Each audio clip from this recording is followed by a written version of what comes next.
it's almost a decade, more than a decade since you started as a hero, Gauravam. From Gauravam to Buddy. So ఈ జర్నీని describe చేయాలంటే ఎలా చేస్తారు sir? Was it satisfying? Slow but enjoyable. Satisfying, or you think you could have done better?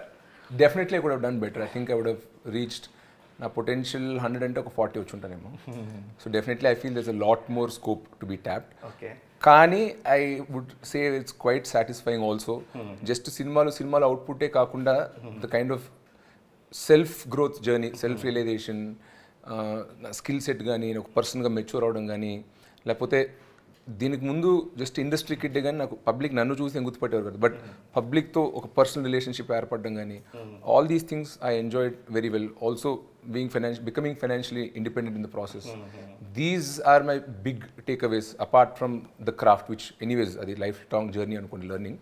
But అది కాకుండా I think these things I enjoyed. But I think the next 5 years will be even more exciting and ఇంకా ఎక్కువ growth ఉంటుంది compare to my first 10 years.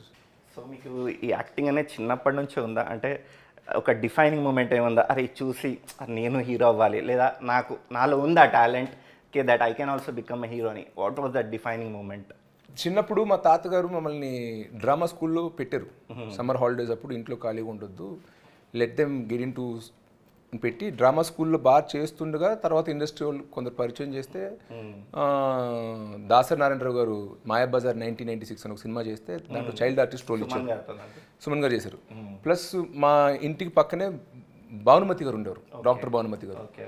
ఆమె ఎప్పుడో వెళ్తూ ఆమె ఒక సీరియల్ తీస్తున్నారు, తెలుగులో కూడా డబ్ అయింది, దాని పేరు మర్చిపోయాను, తమిళ్లో తీశారు, తెలుగులో కూడా డబ్ చేశారు. ఆ సీరియల్ కూడా ఆమె ఒరిజినల్గా చూసి ఎవరి పిల్లడు రోజు ఇక్కడ ఆడుకుంటుంటాడు, ముద్దుగా ఉన్నాడు, యాక్టివ్గా ఉన్నాడు అని పిలిచి ఓ పలానా వాళ్ళ అబ్బాయా అని చెప్పి కాస్ట్ చేశారు అప్పుడు. సో బట్ అప్పుడు నాకు అదేమో కెరీర్ ఆప్షన్ కాదు.